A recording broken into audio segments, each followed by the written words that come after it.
This is Tony Novak here to share a few points on how to stay out of tax trouble. Today's topic is what to know about cost segregation studies. Let's jump right in.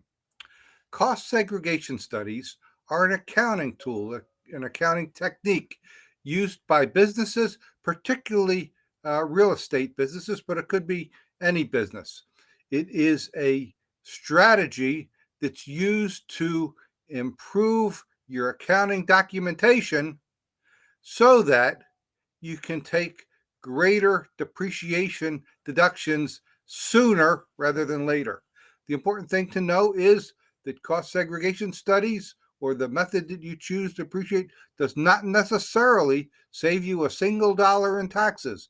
It might save you dollars sooner rather than later, and it might save you more total or less. We just don't know. Everybody's situation is different. However, there's a strong consensus among many investors that saving a dollar today, this year, is worth more than saving a dollar in the future, and therefore advancing depreciation and using a cost segregation study to do that is a good thing. Here's where it gets interesting.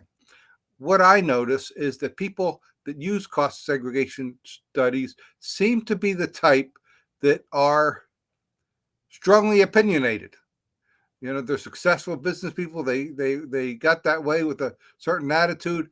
But the attitude that I see among cost segregation users is not necessarily what's reflected by IRS and practice. And there is an IRS audit technique manual specifically on cost segregation studies.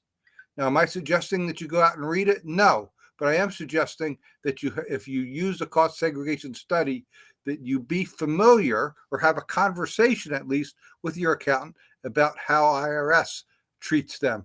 By the way, IRS breaks down the cost segregation studies into 5 different types with different levels of assurance and reliability.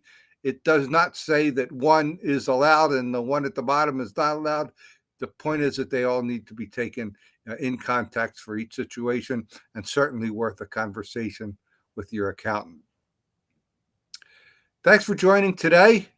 If you have a topic that you'd like to see covered in a future episode, please send it by way of a message.